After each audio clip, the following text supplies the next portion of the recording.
Hey, welcome to our New York Giants Preservation Society meeting for tonight, April 24th, 2025, with Jason Cannon.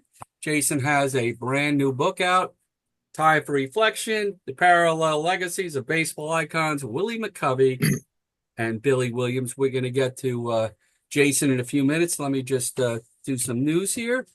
Couple of things. I would also like to welcome Allison Mccovey, Willie Mccovey's daughter, to the Preservation Society. Allison, you're always welcome here. And like I told you before, your father is beloved by everybody, but especially members of this group. So please come back another time or whenever you Oh, want. yes. And we'd Thank love you. to have Thanks you. for having me. I appreciate it. No problem. Just so you all know what's going on, I sent out the newsletter that I send out 2 or 3 times a year. I hope you got it. Affinity's reopened. We're going to have a live meeting there in the end of July. I had sent out information about purchasing a brick at Oracle Park, and you all got that letter saying the Giants are going to fit the bill for that. How wonderful is that? So I applaud the Giants for doing that for us. Just an amazing thing. Next week, we begin the whole month of May, the month of Willie Mays, where we will have each week we will have in honor of his birthday, even though he's not with us anymore. We're going to memorialize him still every May. Uh, First week we'll have Chris Spire. Why Chris Spire? Besides, most of us love him. Teammate of Willie Mays in 1971. So then I'm going to speak one week. Then we got John Shea, John Miller, hopefully, and Pat Gallagher. So that is it for all our news. We're going to turn the program over to Jason. Jason, welcome to the New York Giants Preservation Society. Let's give a nice warm welcome to Jason Cannon. Jason, floor is yours. Well, thank you so much for having me, Gary and everyone. I really appreciate it. Forgive the voice. It left me a little bit this morning. My students were thrilled. I, on the other hand, not so much. But I'm really excited to be here with the opportunity to talk to you guys about a time for reflection. And I look forward to a great evening of conversation about a tremendous ball player and human being. I thought one of the places where I would start is why this book and why now? And what's the connection between Mccovey and Williams? And I think the most interesting thing to me about that is here you have both ball players, Hall of Famers, born in Mobile in 1938. They debut in the same year. They both win Rookie of the Year. They're both on tremendous teams, very famous throughout the 60s, right? They established themselves as superstars and they become pillars of the cities in which they played. And that speaks to both on the field and off the field, who they were and remain to this day. And I think one of the key impacts, not just about fans remembering them, but after their playing careers, they remained involved with the organizations. So over the span of time, they connect generations.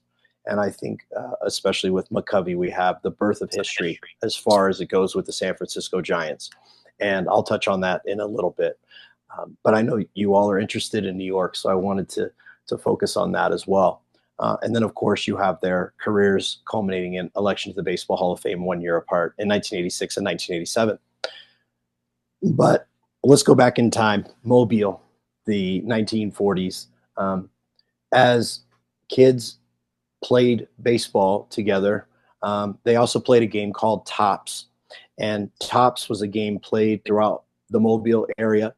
And Mccovey was born in a neighborhood down the bay where they played this game, just as Henry Aaron did just to the north, and just as Billy Williams did just to the north of Aaron. And it was a game called Tops. And what they would do is they would get bottle caps, and they would get them from a variety of places. And Mccovey and his brother, Clausel in particular, they would get these tops from Miss Savannah, who owned a corner store, and they would work chores. Let's say that's what we would call them today. They would work chores around the store, and she would pay them in sandwiches and these bottle caps. Customers would purchase sodas and leave the caps behind in the little pouch on the machine, and she would give them to the kids to play. And these tops would dip and dive and spin and swerve as they were pitched. And they would try to strike them with broomsticks or thin handles. And so it's this game, tops, that many individuals who went on to play baseball look back upon and point to as one of the key developments in the area. You know, it's fascinating. Mobile has more baseball Hall of Famers per capita than any city in America. Well, why is that? And many pointed to playing tops as one of the reasons. In particular, Henry Aaron had an interesting comment about tops in one of the books that he wrote later in his life, I Had a Hammer. He talked about you had to get out on your front foot and make contact before the cap would move, and that's where he generated his power. Mccovey a little bit different in terms of his swing, but nonetheless, something that they all shared in common was this game called tops. And they played dusk until dawn all summer long. And as Mccovey grew in high school, he was a tall individual, tall young man. And Cleon Jones, who of course went on to play for the New York Mets, he told me one of the reasons why Mccovey got the nickname Stretch when he was a teenager was because of how tall he was. So many of us think of him stretching as he plays defense, which of course became part of the nickname. But originally, going back to the friendships he developed in Mobile, they would use it as a fun nickname to describe how much taller he was than everybody else.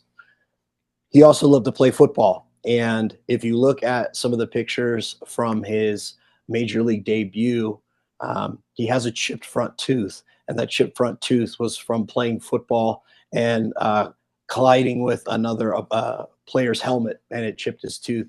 And so sometimes you'll see those photographs from the beginning, very beginning of his career, and that's where that incident happened, playing football in high school. But Mccovey loved to play baseball.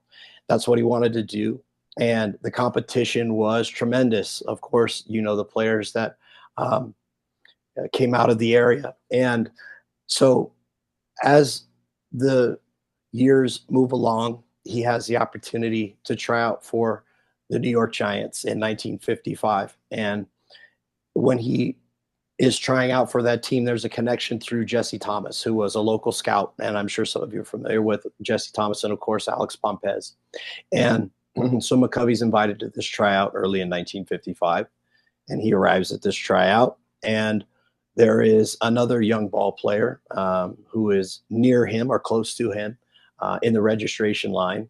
And that young man, Orlando Cepeda. And so they got to know each other at that camp when they were first introduced. And Mccovey, his first day, didn't perform as well as he would have liked. And Pompez and Mccovey had a conversation about just relaxing at the plate and doing the best you could. And Mccovey flipped a switch and started hitting line drives all over the place. And the Giants organization, particularly Jack Schwartz, who was an executive with the New York Giants. This kid can hit. He's tremendous. He's a great athlete, and we'd like to sign him. And when the Giants started to negotiate to sign Mccovey, Willie's mother, Esther, had a conversation with Jack Schwartz and asked for a $500 bonus that the Giants gave to sign Willie. And he told a great story several times throughout the year about the relationship that the organization had with his mom, and that anything mom wanted, the Giants were happy to do, starting with that $500 bonus in 1955. Early in his career playing in the minor leagues, his first year of 55, he plays in the Georgia State League. And this is where the connection to the Williams family happens. Franklin Williams, who's Billy's older brother, also played in the Georgia State League in 1955. And they met each other. Franklin was 19, Willie was 17, and they got to talking. And lo and behold, they had grown up literally just a few minutes drive from one another, because the Williams lived in those days what was known as Whistler. Today it would be Pritchard. And so they immediately connected and had conversations about their experience. And during the off season, Mccovey would spend time with the Williams brothers, particularly at the Williams house, and they play basketball together. And so you can imagine Billy Williams running the point, and the NCAA tournament just concluded a few weeks ago. You have Billy Williams running the point and Mccovey playing the four. I don't think you lose too many games. And they bonded, of course, over baseball, but that's where Mccovey and the Williams brothers really first met and got to know each other, was the first year of professional baseball. And, you know, the Giants always thought highly of Mccovey. When you look at interviews from that time period, he obviously had incredible power. And he would, one of the common refrains that anyone who watched Mccovey, even in those mid 50s minor league years, they talked about his incredible power. And he frequently was known for hitting the ball further than anyone had ever seen before. And so it didn't matter who you were talking to. They had a story about seeing him hit a ball out of sight over a scoreboard, onto a street, so on and so forth. And he became known for that, as well as being a good defender. And one of the things I learned throughout the research of this project is he's an underrated defensive player. And Joey Amalfitano played with Mccovey in the minor leagues and talked about how they would strategize as infielders. They'd be on the right side of the infield, Amalfitano at second, Mccovey at first, and they would talk and prepare. Here's who's pitching tonight for us. Here's what we're going to do defensively. And then they would go out and execute that game plan. And, you know, Stretch could run, he could move, he could throw the ball really effectively, turn that 3-6-3 double play. And Amalfitano was very complimentary about his defense and said that's one of the things that gets forgotten about him. So I like to mention that as something that it's more than just the glove. It was the arm. And before his first knee injury, he could run and was known to stretch doubles into triples, which when we think of Mac on the field today, we don't necessarily think of that because of the knee issue that started in the minor leagues, especially an injury that he suffered in Dallas, unfortunately. But it was clear to everybody who watched him that he was a star in the making. And off the field, it was a little bit different. I think one of the things that I wanted to emphasize in the book, or at least tell the story, is the next generation of African-American ball players who came after Jackie Robinson and what their experience was like. And I think it is abundantly clear that the abuse, name calling, segregation that they experienced tells us without hesitation or without any doubt, sadly, that Willie and his generation suffered and were treated horribly. And I think that sometimes gets lost in the narrative of the history of the game, because we think of 1947, and we should obviously think of 1947, but it doesn't just end there. And I think when we look at what's happening a decade later, there were restaurants Mccovey couldn't eat. There are places he couldn't go. The way he's described in the press, even as a minor leaguer, the language is hard to read. And so we're talking about an individual who grew up in Mobile and begins to play in the Georgia State League and then move around to different areas of the country to play minor league baseball, all the while dealing with these issues as a teenager. And the same went for Billy Williams. At one point, Billy Williams left his minor league team and went back to Mobile. And the Cubs' famous scout, Buck O'Neill, went down to Mobile and had a conversation with Billy and spent some time with him. And Billy returned and continued to play. And about a year and a half later, was in the big leagues.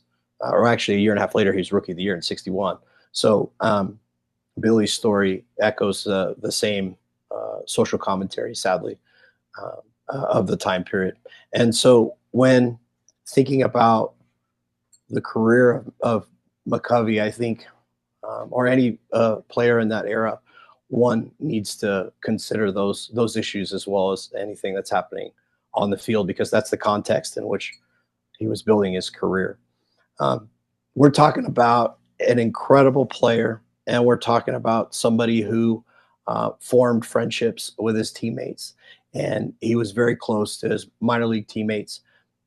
When he got to the big leagues, the team had obviously moved to the West Coast at that time, and he and Orlando Cepeda grew very close. Pardon me.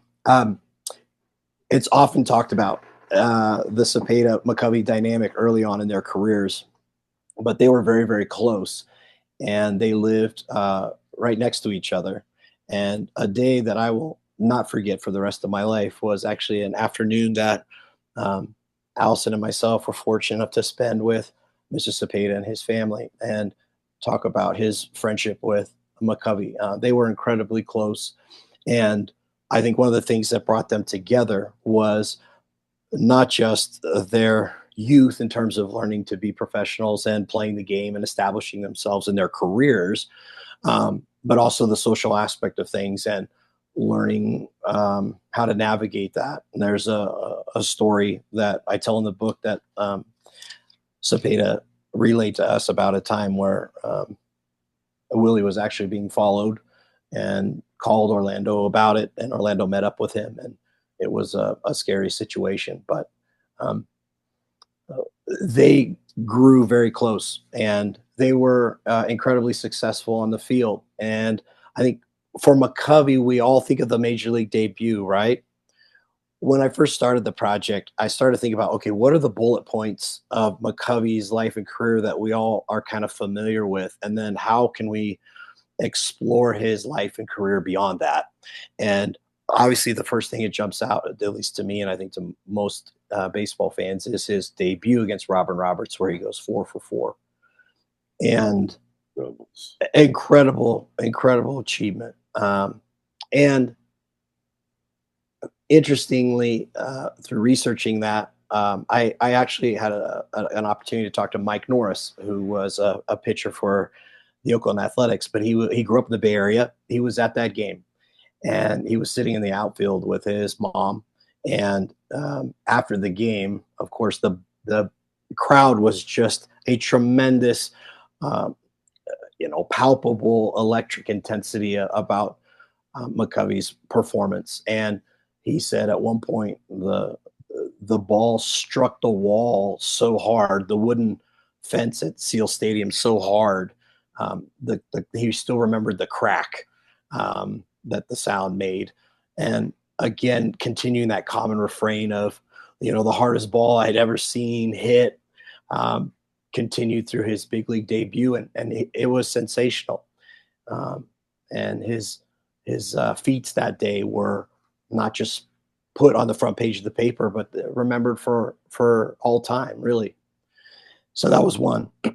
Another one, the Grand Slams, and also the injuries. And the one thing about the injuries that I think was really fascinating, when he first hurt his knee, he spent some time with Willie Mays, because one of his initial surgeries, or one of his initial doctor visits, I never could quite pin down which it was, which is fine, but he went up to New York. The Giants sent him up to New York, and he spent some time with Mays and went to the doctor, and eventually decided to undergo a procedure.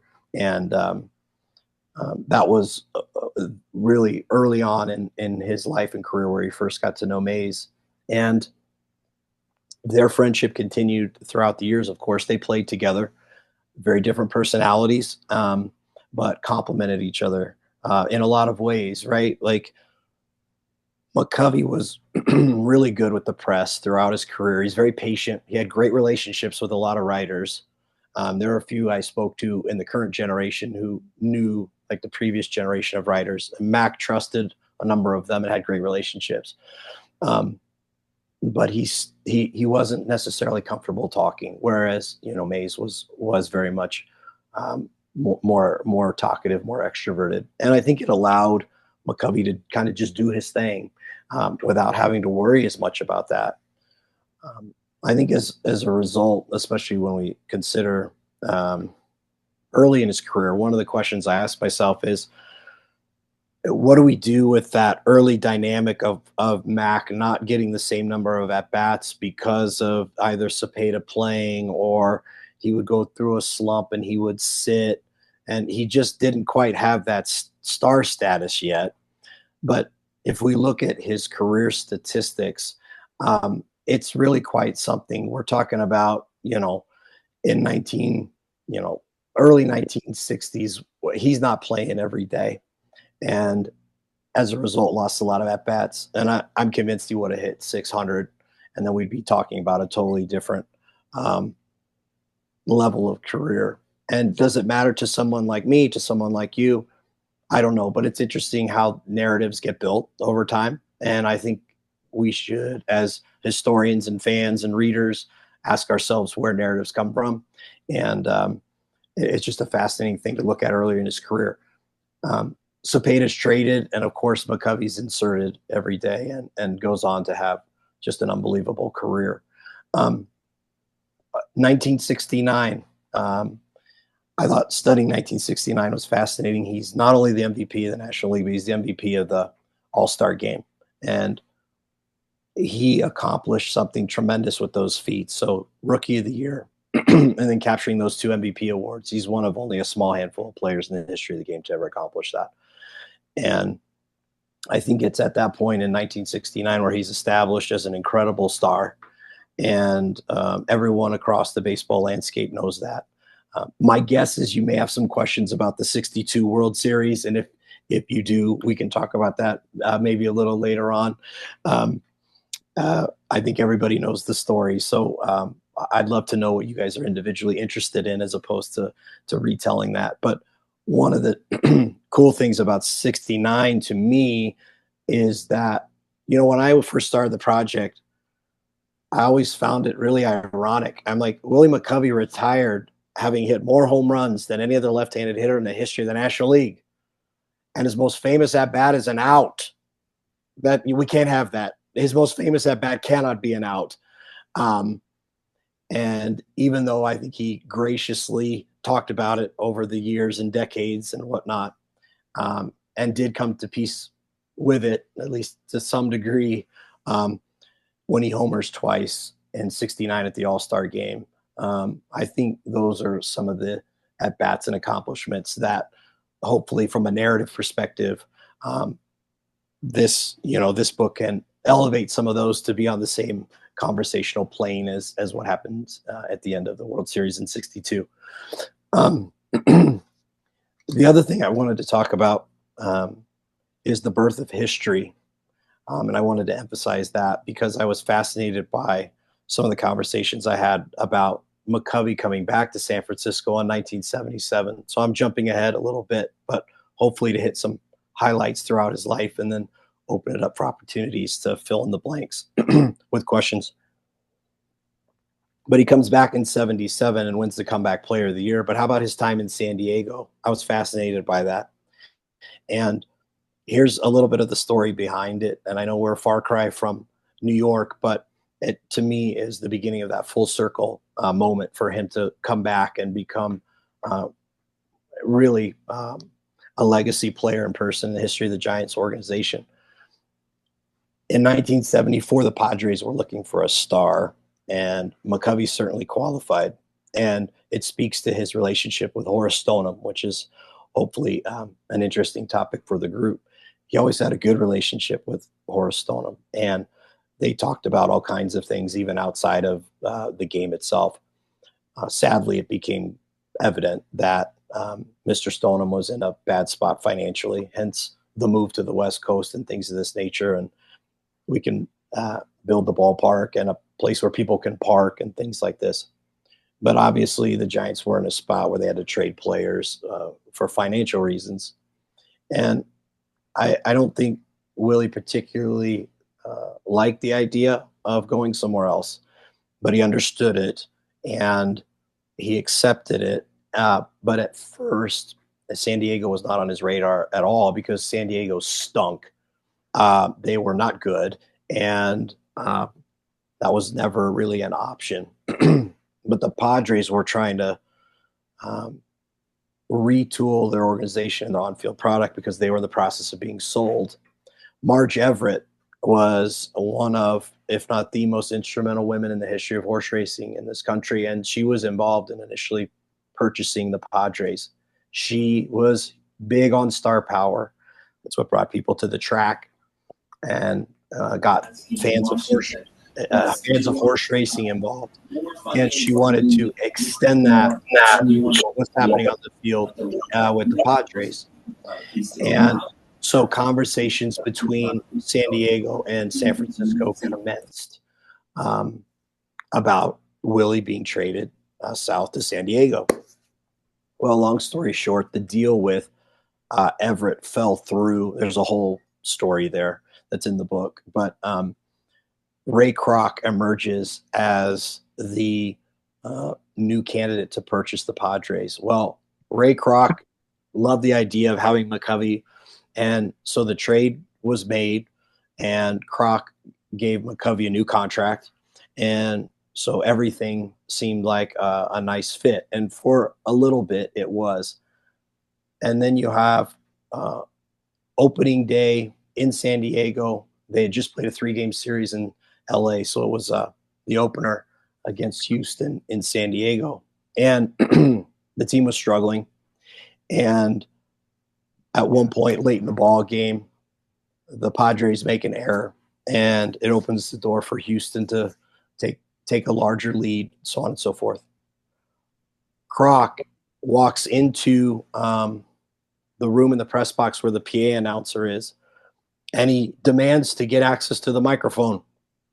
And he gets on the microphone and he proceeds to apologize over the PA system to the fans for the team's performance. And he says, we've done a great job because we've sold more tickets than the Dodgers. But I'm embarrassed by the way the team is playing, and you have every right to be upset. All this great, crazy stuff. And everyone is shocked, and they should be. And it was unbelievably unprofessional and all the things you want to call it. But long story short, it was the complete opposite of the way Willie Mccovey ever handled anything in the clubhouse or with any organization he played for. And there were a couple of points along the way where either I would be chatting with someone or reading an interview or something along those lines where even with all the things that had happened and were going on, Mac deeply, deeply missed San Francisco. And his return, I think the seeds were being sown early on in his time, even in San Diego, although he enjoyed his time there. The team struggled. They weren't very good. Kroc was wild to, have as your lead, and he didn't have that relationship that he had with Stoneham. And it sets the table. He returns in 77, of course. And I think one of the cool things was to talk to so many people who are I'm 46. So if I'm talking to someone 10, 15 years older than me, they remember Mac returning into, the late 70s and winning comeback player of the year. And they talked about the conversations that they had with their parents and their grandparents who had seen Mac play previously in the 60s and in the early 70s. And to me, that was just monumental as to trying to explore the question, why is Mac so beloved? And there are kind of those obvious aspects to the answer, in my opinion. But then there are also other things that emerged in conversations with people. And I think that was one of the things about Mac that made him so special, is that those who watched him play at Seal Stadium later saw him at the Stick. Their kiddos saw him come back and play at the Stick, and those conversations were developed and had. And then later on, when he returns to the organization, he's involved with Junior Giants. You could see him sitting in his suite. It continues those conversations with another generation, maybe folks who are my age or perhaps even a little bit younger. There's Willie Mccovey. Wow. Who, and a young kiddo, 4, 5, 6 years old. Well, who is that? And then you can begin to pass along the history of not just the Giants organization from New York to San Francisco, from, ballpark to ballpark to ballpark. But, you can do so in a way that threads generations together. And I was just really inspired by that. I found it incredibly touching to listen to people passionately tell those stories. I've sat across from grown-ups who start to tear up and cry when telling these stories. And I just found that so touching, that an individual could have such a wonderful influence on them. And I think that speaks to not only who he was as a human being, but also how great a player he was, but for doing it over so many years, which kind of leads me to one of the last couple things I wanted to make sure that I touch on, which is the generations, right? 50s, 60s, 70s, and into 1980. His incredible career spanned 4 generations. He's one of the few guys to do that in spite of the injuries. And that speaks to, I think, his character and his toughness. It's hard to do that with current medicine, let alone with some of the less than stellar medical procedures from back in the day. So the birth of history, I think, is important. And I wanted to touch on that with this group because I think you guys are, everyone here is so passionate about history and how do we connect and remember the New York Giants. And I think obviously there are many wonderful ways to do that. And I think this is another way to connect that thread from the Polo Grounds to the current iteration of the San Francisco Giants. I was really touched too. At one point, Alice and I were fortunate. I was fortunate to hear a conversation between Allison and Barry Bonds, and Barry was talking about, when kids see Willie's statue today, tomorrow, and on into the future, it just continues that conversation and why it's so important to remember him. And it just really hit home how why we all love baseball and why we think it's so special and why it has a unique place in our culture and in our hearts. And I think family and friends and all that stuff has a lot to do with it, as well as the memories that we create, those special moments. I was really, man, I'm a hot mess. I'm sorry. I was fascinated when Posey took over, right? Buster Posey took over, and he said one of the things that he really wanted to focus on was moments between families, memories that are created, and how different that is than analytics. And that just really struck me in terms of talking to people about Willie Mccovey and Billy Williams as well. I mean, these are 2 men who touch the hearts of people. Yeah, analytics. I mean, my gosh, if StatCast existed in the 1960s, it'd be named after Mccovey, right? If exit velocity would be named Mccovey velocity because it'd be 200 miles an hour, So that's all a part of it. But, the connection to not just what's happening on the field, but to each other and these moments created by these 2 men, incredibly special. The last thing I wanted to touch on is Mccovey's influence on the organization. It was really neat to get the chance to talk to 4 or 5 individuals involved in the Giants front office, both past and present. And Mac was very involved in charitable organizations, Junior Giants, golf tournament, and they raised a lot of money. He signed everything that he could sign. He met everybody who he could meet to promote these events. And at one point, he asked Bruce Bochy if he could speak to the players. And he did so. And he spoke passionately to the team about why getting these kiddos the equipment they needed to play baseball was important to him, and how when he was younger, it would have been fantastic for everybody in the neighborhood to have been able to have all this wonderful equipment, and how meaningful it was to him that the players were involved, and how grateful he was that they were working together on the glove drive or raising money for Junior Giants. And I thought that was very, very powerful. And one of the special things about the Giants as I think you all know, is a new player walks into the clubhouse, particularly I guess I think of spring training in Scottsdale, but when they walk into the clubhouse, for many, many, many years, they would see Mike Murphy, they would see Willie Mccovey, they would see Willie Mays, and they could speak with them and get to know them, and they did. And I think that's one of the reasons why the Giants organization was so unique.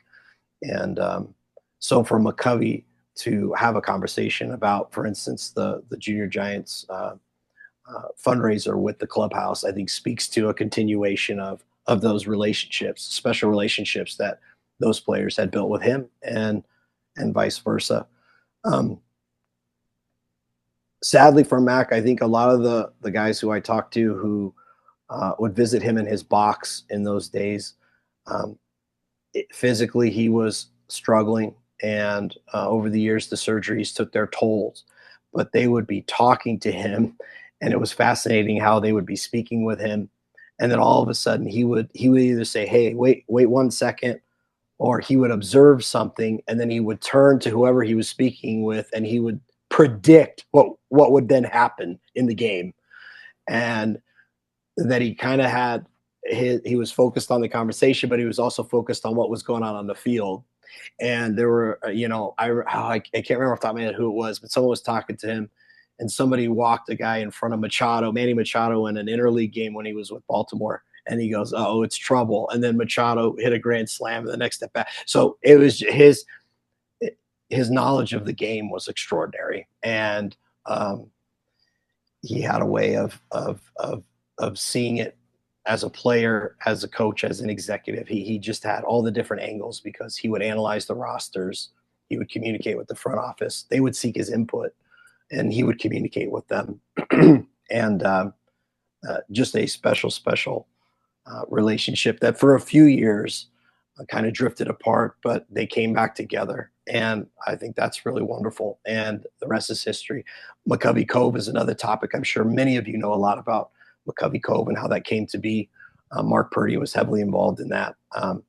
But, from a legacy perspective, when you can connect generations, when you can connect people from the East Coast and the West Coast, when you have a part of geography with your name on it, I think these are wonderful testaments to the great career that Mccovey had, both on and off the field. So those were a few of the outside of the box score stories that I wanted to share with you all this evening. And I'd love to have the chance to answer any questions, or even invite Allison in to talk about any of her experience in all this. But I appreciate the opportunity, and I apologize for my voice. My students are thrilled, but me, I'm not so much. But a wonderful man and player, and it was an honor of a lifetime to get to work on this project. Jason, that was fabulous, really. First of all, best way to get the book. Bookshop.org. You can also go to Roman and Littlefield's website. They should have a code that works. I can send that to you. You can pass it out. Amazon, I suppose, as well. So those about cover it. Wonderful. I'm going to ask you, I'm going to make a few comments.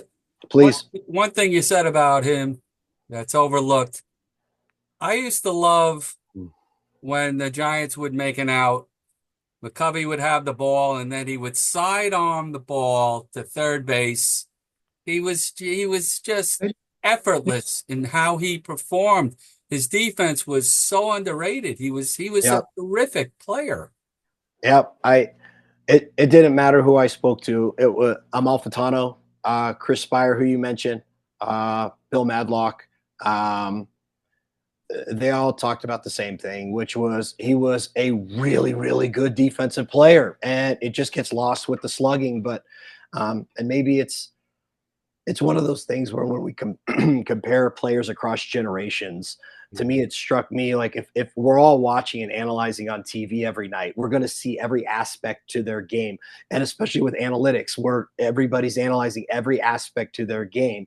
And it is one of the things that I think hurts him. He's not the only one, but I think over time it just gets lost in the narrative of his incredible power. Is what a good defender he was. One thing I didn't mention too was his speed. Well, maybe I mentioned it, but everyone who played with him in the mid 50s says he was so fast, and would kind of come up the triples alley at Oracle Park. If you put him in that ballpark today at that time, you're talking about 25 triples a year. So I just didn't think of him that way. And I learned that through this process. It was fascinating.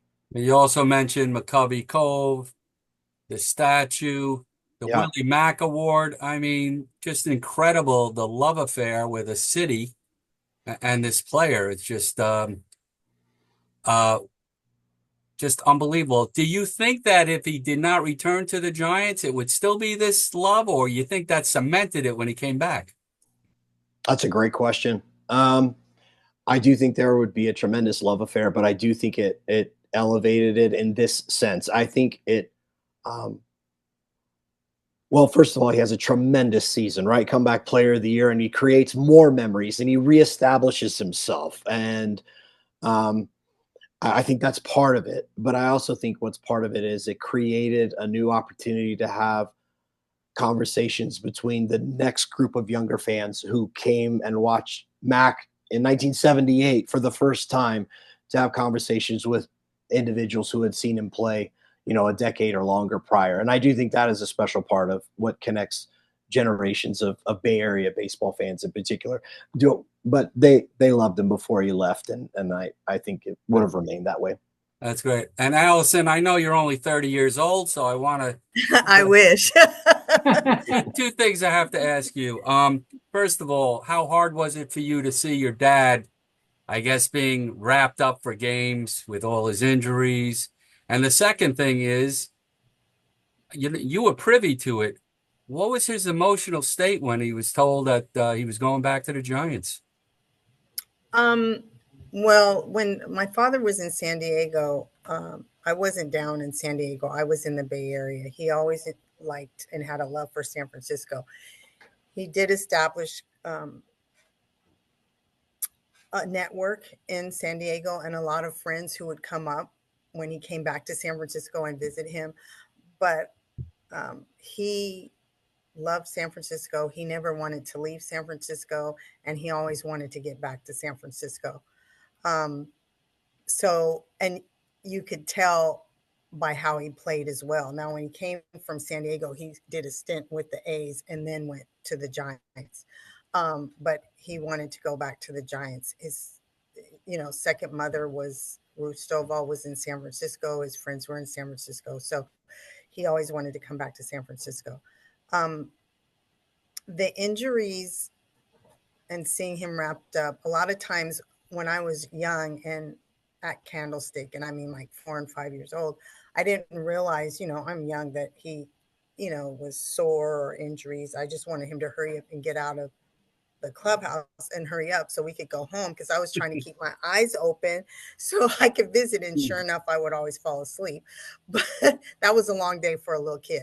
So, but I will say this. He was so happy.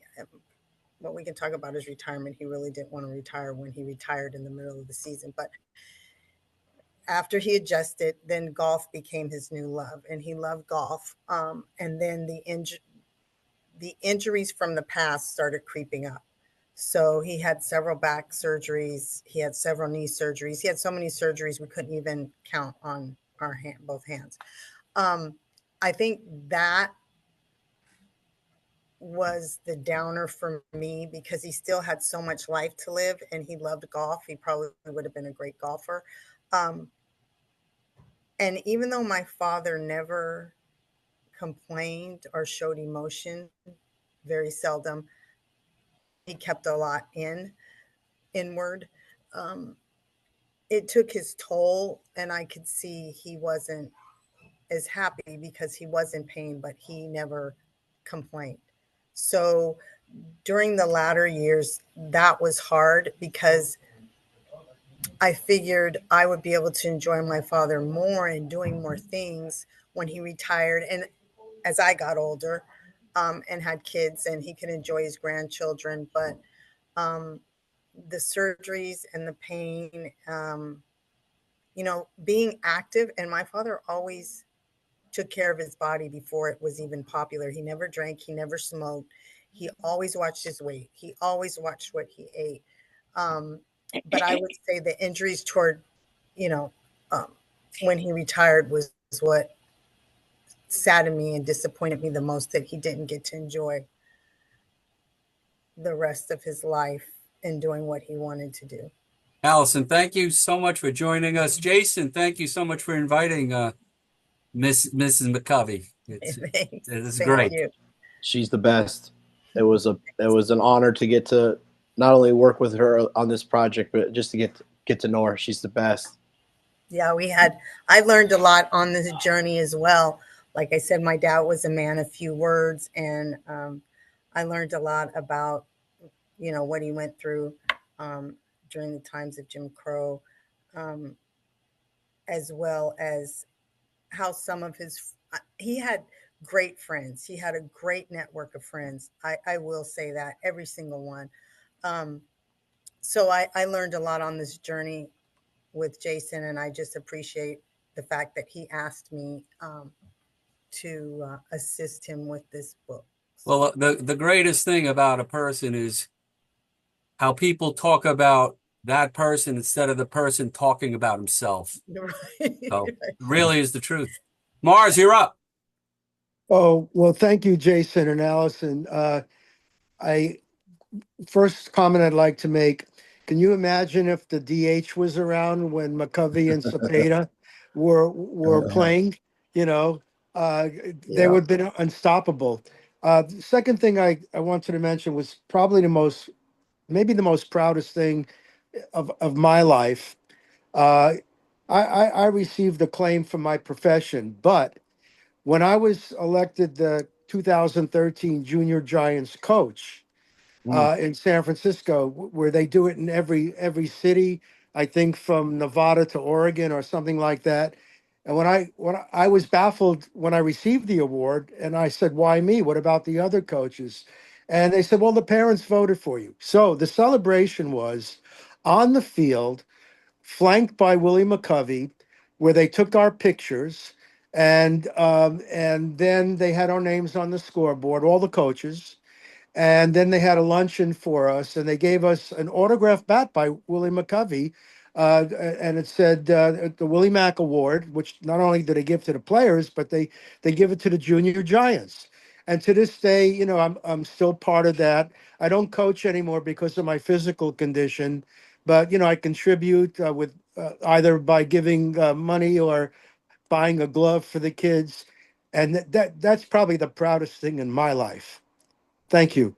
Thank you, Mars. Mr. Klink, you're up. Thank you very much, Gary, and thank you, Allison, and thank you, Jason. We're blessed to be part of an organization that is able to highlight so much about the players, especially the most beloved players. Not many organizations have this. But they may not have the love for the players. They pass on, they go to other teams, they're forgotten. That's not true here, but that was just my personal comments. One, I asked this question of Chris Haft, and he was unsure. Baseball is a game of firsts and onlys. And, I'd like to think we could say this was a first and only, and maybe you've been able to document it, or you can point us in the direction where we can find out. I cannot imagine another Hall of Fame player getting 4 hits off another Hall of Fame player in his first game. I don't know. Baseball Reference can do it. Have you been able to determine if he was the first, or certainly he would be the only one since then, the first and maybe the only to ever get 4 hits in his first game off a future Hall of Fame? My understanding is, as far as the records go, that it is a first. I did as much research as I possibly could, called a few people who are involved in a variety, as you mentioned, whether it's Baseball Reference or what have you. yeah, I feel pretty comfortable saying that at the end of the day, my research would suggest that it's a one of one type of event, as you mentioned, No, the that's one and wonderful. only. And I think, you know, there was a couple of things that since he retired, others have matched. But when he retired, that was not the only one and only aspect to his career, which I think is pretty cool as well. I think of, you know, grand slams and Oh things yeah. of this nature, of course. Um, but yes, my understanding, that would be the case. Yes, Well, sir. we'll continue on that. I had two quick follow-up questions. I'm Sure, not a student of geography and I don't know the Mobile area that well. sure. Is Whistler a portion, a suburb, part of Mobile? Can we say he was born? I'm speaking now here of Billy Williams, Sure, obviously. Billy. Yeah. It Yep. was is Whistler a part of Mobile? Was it a separate town? What is it? It was a slightly separate town. It's now incorporated as part of a little town called Pritchard, which is just to the north. So if you tried to find or drive to Whistler today, you wouldn't be technically in Whistler. You would be in a place by the name of Oh, Pritchard, which incorporated Whistler earlier in the well, I forget the year exactly. I'd have to look it up for you because yeah, I don't okay. want to say anything All right. incorrect. Whistler was originally a train depot, and it was given the name because there was a gentleman who would run the trains through that stop. And every time he was getting close around the bend, he would hit his whistle several times in a particular way where Sure. everybody knew that he was about to pull into the station. And so it was an incorporated area that the Williams family where they lived, and but now is today part of Pritchard. One final question. It's kind of the intersection between the two of them. Yeah. Um, were there any charitable or non-baseball, non-Major League Baseball game type activities where Mac and Billy Williams joined together on a cause or did things together outside of playing Major League Baseball that you were able to document? That's a good question.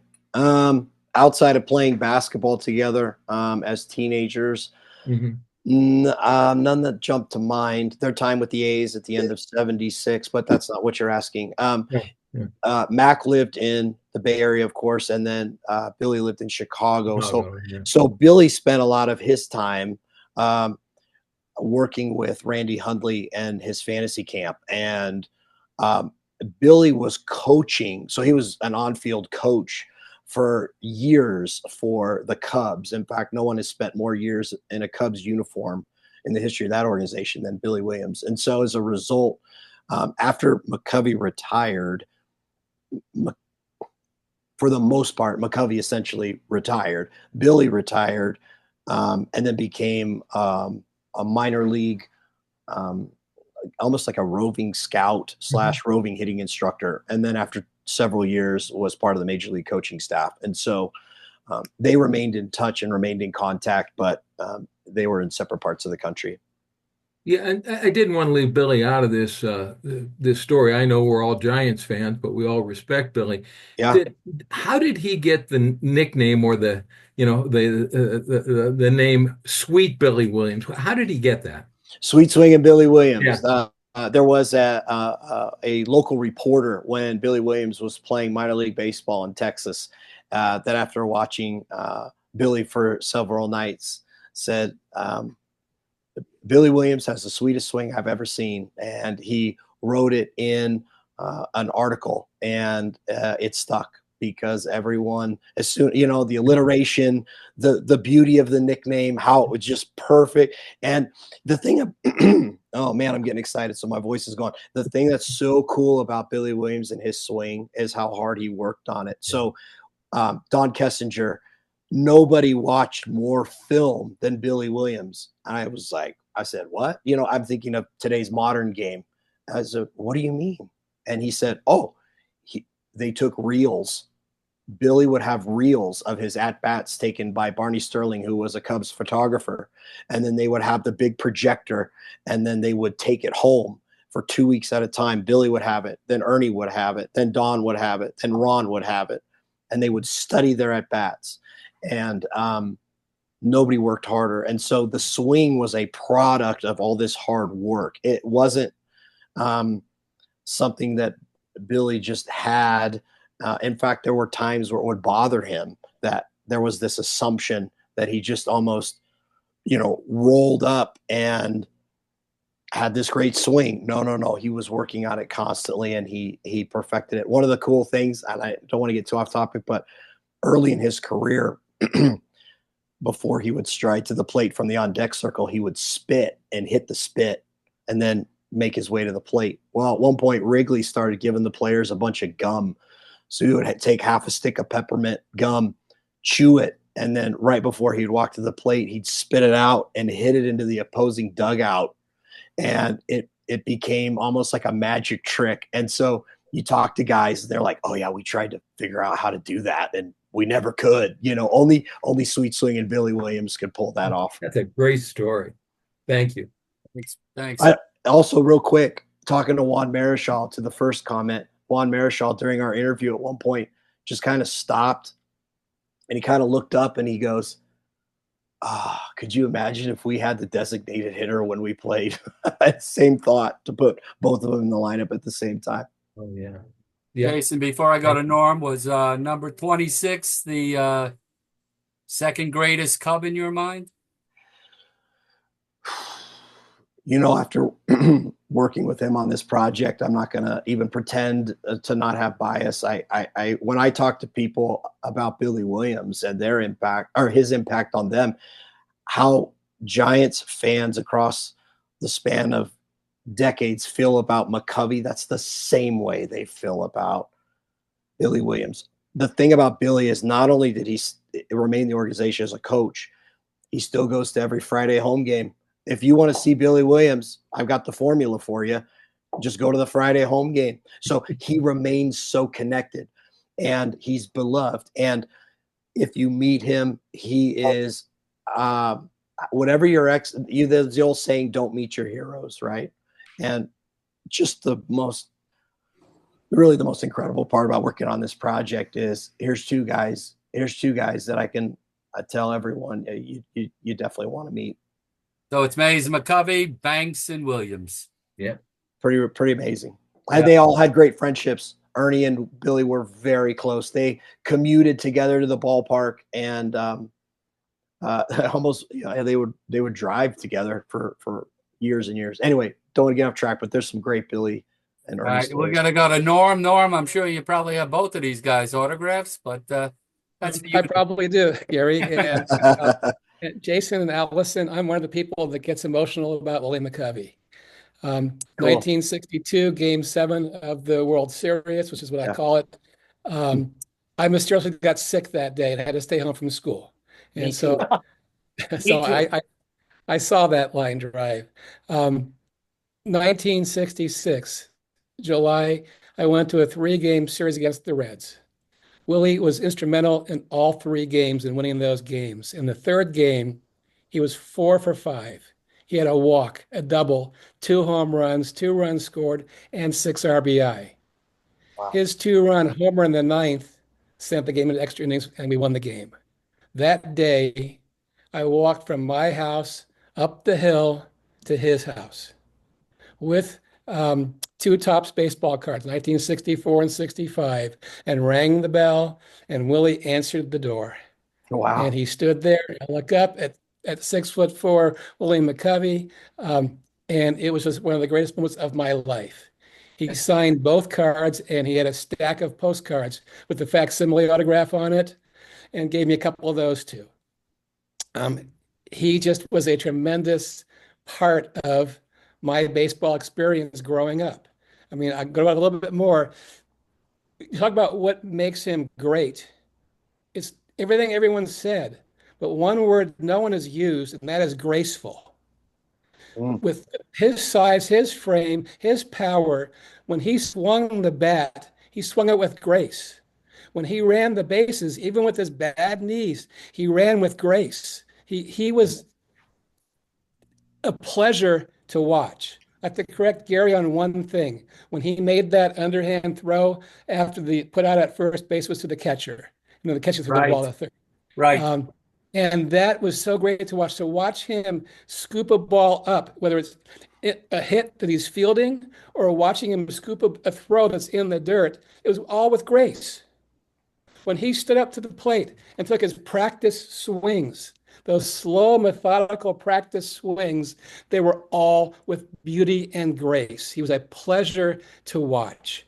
And so as you say, I do get emotional about Willie Mccovey. He was a great player. I'll tell you one more story and then I'll ask my question. And the story is I was with a friend at the Olympic Golf Club and there was Willie Mccovey. Yep. My friend would take a picture of me and McCovey, and we walk over, take a picture. He says, yes, but he says, first, what's your name? I want to know your name. I want to know who you are, which was just so satisfying to have Willie McCovey want to know my name. And so now, after all that, just very simple question: had Willie passed before you started this project, or was he alive? He had passed. I was working on a different project, and I was literally sitting at the computer and or laptop, and I took a break and hit refresh, probably to check scores.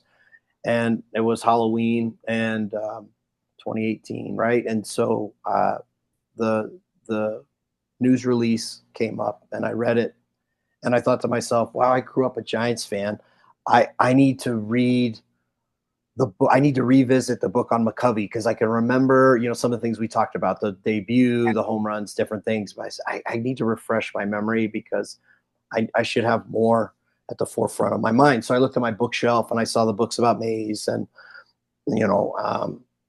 Cepeda, and there's several others. But there wasn't one on Mac. And I thought, oh, I need to get it. So I looked online and tried to locate, and I didn't really come across anything. So I wrote a little sticky note and put it on my desk to revisit that idea of a project on McCovey once I was done with the one I was working on. And so that's essentially the beginning of it, and how it kind of came to get started as an idea in my mind. And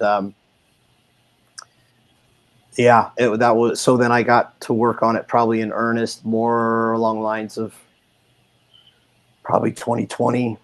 After I was done with the Charlie Murphy project, just doing research of like primary sources and reading everything I could get possession of to start that. And so that's kind of the genesis of how it first started. And then Billy became involved because the other book was on one of the former owners of the Cubs, and they were very gracious, as well as the Giants have been tremendous.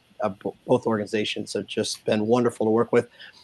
He said, he pulled me aside one day and he said, "Hey, we really like the Murphy project." Oh, thank you. He said, "We'd really love to get some of Billy's stories down in print because he's a great storyteller. And would you be interested in working on something?" And of course, absolutely, And then I went back and I said, "I think I'm now working on two projects at once, and which is great. But how should I do this?" Well, I went down to Mobile. And after like 2 or 3 days, I started to think to myself, wait a minute. There were so many parallels between the two that I thought, what if we combined and did something really unusual? But it's a similar story. Could they fit together? And now that's up to you, the reader, to determine if I, accomplished what I hope to do. But everything from their life experience to kind of being a little bit, in my opinion, almost underrated because they played in the shadows of certain guys, to the legacy they have in the cities as pillars of their community, to how beloved they are. The parallels seem to fit. And so I went with it. Yeah, unfortunately, I did bring it up, and other people did, to my father when he was alive to do a book, but he was like, no. So, and it was unfortunate that both books, Chris and Jason's, weren't done prior, to him passing. And then on top of that, several players passed that were his good friends, especially, Joe Morgan. Vida did get to contribute to both books, Frank Robinson, and a few others. So I wish it had been written earlier, but he didn't want to do it. And I thank Chris and Jason for doing such a good job to continue his legacy for young readers alike. Well, thank you, Jason and Allison. If anybody wants to send any tissues, send them to Millbrae, California. Okay. Norm, I've got a story for you that hopefully you will enjoy. I wrote, I called, I tried everything to get in touch with Bobby Richardson over about a 3-year period. But I was worried. I said, well, if I do get a hold of him, what on earth is he going to tell me that he hasn't told everyone else, you know? And he called me one day after the manuscript was essentially finished, and I couldn't believe it. So just to get to talk to him was fantastic. Anyway, we're talking, and he said, well, you know, a couple of months before he passed away, I was going through my mail, and there was a large yellow or manila envelope. And he said, I didn't recognize the address, and I opened it up. And what I pulled out was a photograph, and it was sent to him by Mccovey. And it makes me emotional, but he wrote to my friend, and, you use the word grace. And so, of course, I spent the next 72 hours rewriting the entire end of the book. And that's how it ends. But, That's cool. Bobby treasures that photograph to this day and is really glad that his initial instinct to not participate, he initially did not want to come to San Francisco and be part of the interleague game ceremonies. He's like, I don't think that's a great idea. And he said, one of the best things I ever did was not listen to my initial reaction. Jason, do you got time for one more? Sure, let's do it. Paul, you're gonna I'm gonna bring it home.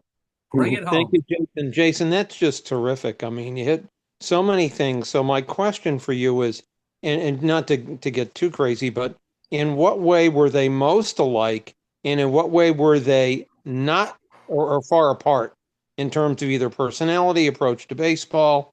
So what would you say? I would say that the thing I enjoyed the most that they share in common is their senses of humor. They were both so funny. And if you talk to, guys who played with both of them or one or the other, they talk about how funny they were.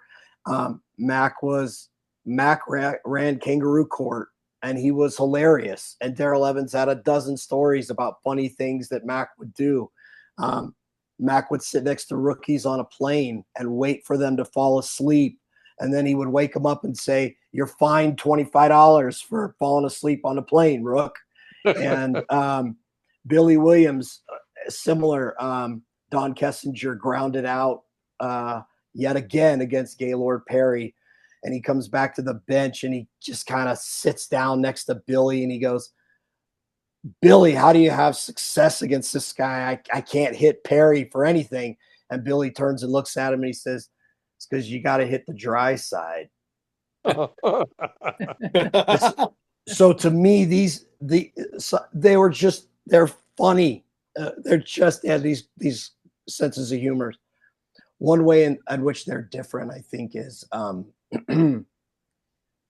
Billy was more vocal than people remember because he shared a clubhouse with Ernie Banks. But if you go back and read interviews, especially in the late 60s, he's pretty vocal. He was incredibly humble, but if you asked him a question, he would answer it very directly. And there were times where I think throughout his career, he was so competitive that when the Cubs didn't make the playoffs, it bothered him. Now it bothered Mac too. I'm not saying it didn't, but Billy was more vocal at times. He lost out on 2 MVPs to Johnny Bench. The first one, okay, it's Johnny Bench, all right? But then the second one, kind of like, what's going on here? And you look at their numbers. And so Billy Williams' Day was held in 1969. And they showed him, the organization showed him a lot of respect and love that day. But they wanted to make sure that Billy knew that they weren't taking him for granted.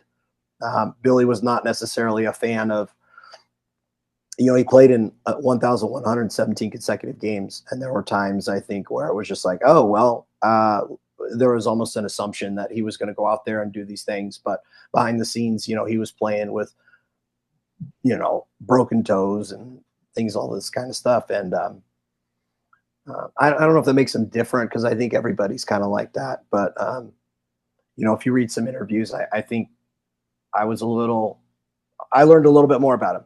I was a little surprised. Wasn't quite as introverted as the narrative would suggest. On a personal note, you mentioned your students. Yeah. Where do you teach and what do you teach? I teach high school English in Colorado, and these kiddos give me a run for my money. They were super excited to hear my voice in its state today, because they finally found a way to shut me down. But I love them. Number one, you do the job for the money. We all know that, right? The money's just too good to pass. Me too. But I don't know. For me, it's once teaching got into my blood, you just can't give it up. It's just Norm and I both taught, so that's there. You go. Well, then you know what I'm talking about. You love them so much that you do anything for them, and you try to set a good example. You try to set a good example with your research and your work, and it's great. I wouldn't trade it for the world on most days. Jason, when you can't talk tomorrow, you show them this film. I'm telling you what, something like that. Thanks for your patience. And Norm and I will tell him, hey, behave. That's right. Okay? Let's all give it up for Jason Cannon and Allison McCovey. Again, here's the book. Jason, I want to thank you for sharing your book. Allison, I want to thank you for sharing your father. I know it must be hard to have somebody so beloved, but he's your dad, which is the most special thing. And I would love to meet you. Yeah, I would love for you to contact me, because I'd love for you to be within our group if I could. Okay. My email sounds great. My email is giantsguru@gmail.com. Nice and easy. We would love to add you on, and maybe you come speak. Sounds great. Wonderful. Thank you. Can I make a quick comment? I'm sorry. Can I make a quick comment to Jason? Just make it quick. Yep. Okay, make it quick. I went to a memorabilia show back in the 1990s, and Ralph Perry was there. And I was in my 40s, and I was talking to him a little bit about that catch, about the end of the World Series in '62.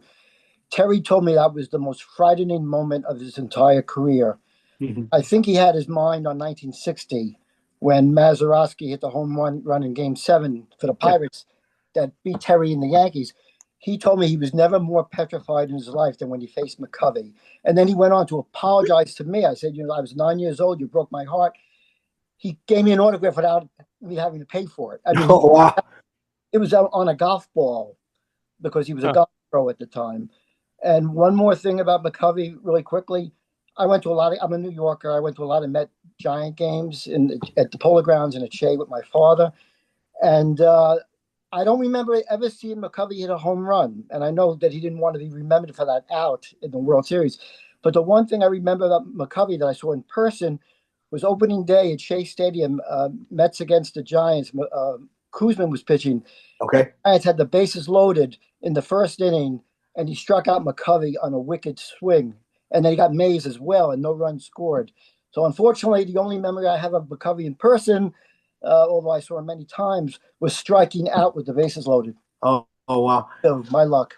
It reminds me of the story where one time Sparky Anderson intentionally walked him, and McCovey did get frustrated because Sparky liked to intentionally walk, and he's on his way to first base, and he turns around and looks at Sparky in the dugout. He says, "Who do you think I am, Babe Ruth?" And Sparky goes, "No, you better." Well, Jason, again, and Allison, best of luck with the book, Jason. Let's all give it up for Jason Cannon. And again, for Allison as well. Thanks so much. Again, we will reconvene next Thursday night with Chris Spire. We start the month of Mays. I'm going to sign off, and I have to actually get going, too. So I'm going to say goodbye. We'll see each other next Thursday. Goodbye. Thank you. Good night, everybody. Thank you so much, guys.